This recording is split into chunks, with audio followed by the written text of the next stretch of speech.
விஜயத்தின் பேசுறேன். இன்னைக்கு வந்து டாபிக் வந்து என்ன காஸ்டியூம் பாத்தீங்களா? இதேதான் கரெக்ட், உங்க கெஸ்ஸிங் கரெக்ட் தான். இன்னைக்கு பாவாடை தாவணி பத்தி தான் பேச போறோம். எல்லாரும் இது வந்து புதுமையான ஆடை கிடையாதுங்க, பாரம்பரியமான உடை தான். ஆனா காலப்போக்கில பார்த்தா இது வந்து எல்லாருமே மறந்துட்டோம். இப்ப எவ்வளவு வயதான கூட ஜீன்ஸ் டீஸ் அதே போல சுடிதார் சல்வார்ட்டு எல்லாருமே அணிஞ்சுக்கிறாங்க. ஆனா இந்த நாளடைவுல காலப்போக்கில இந்த பாவாடை தாவணிங்கிற ஒரு இருக்குதே, ஒரு உடை இருக்குதே அப்படிங்கறத எல்லாருமே நம்ம எல்லாருமே மறந்துட்டோம். அதனால இனிவரும் காலங்களில எல்லாருமே நீங்க இப்ப சரினா கூட எனக்கு புடவை கட்ட தெரியாது, நான் என்ன பண்றது அப்படின்னு சொல்லிட்டு நிறைய பேர் புடவை கட்ட தெரியவில்லை என்பதனாலேயே வேற ஆடைகளுக்கு மாறிக்கொண்டிருக்கிறாங்க.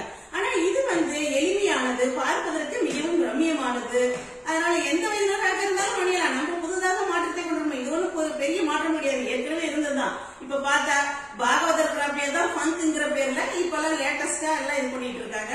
அது போல எல்லாமே வந்து ரீசைக்கிள் போல எல்லாமே வந்து கால மாற்றங்களால பழமை எல்லாமே புதுமையாக மாறி புது ட்ரெண்டா வருது. ஆனா எல்லாரும் அனைவரும் மறந்த ஒரு விஷயம் இதுதாங்க. ஆமா, ஆஃப் சாரி தான் எல்லாரும் மறந்துட்டாங்க. ஆனா இனிவரும் காலகட்டத்துல அனைவரும் வந்து இன்றையிலிருந்து எல்லாரும் இது போல பாவாடை தாவணி அணியணும்ட்டு கேட்டுக்கிறீங்கன்னா ரம்மியமாக இருக்கும், அணிவதற்கும் எளிமையானது, ஈஸியா நம்ம பண்ணிடலாம். புடவைக்க போல சாக்கு போக்கு சொல்ல தேவையில்ல. இது நான் வந்து வெறும் வார்த்தையாக சொன்னா யாரும் கேட்க மாட்டாங்க அப்படிங்கிற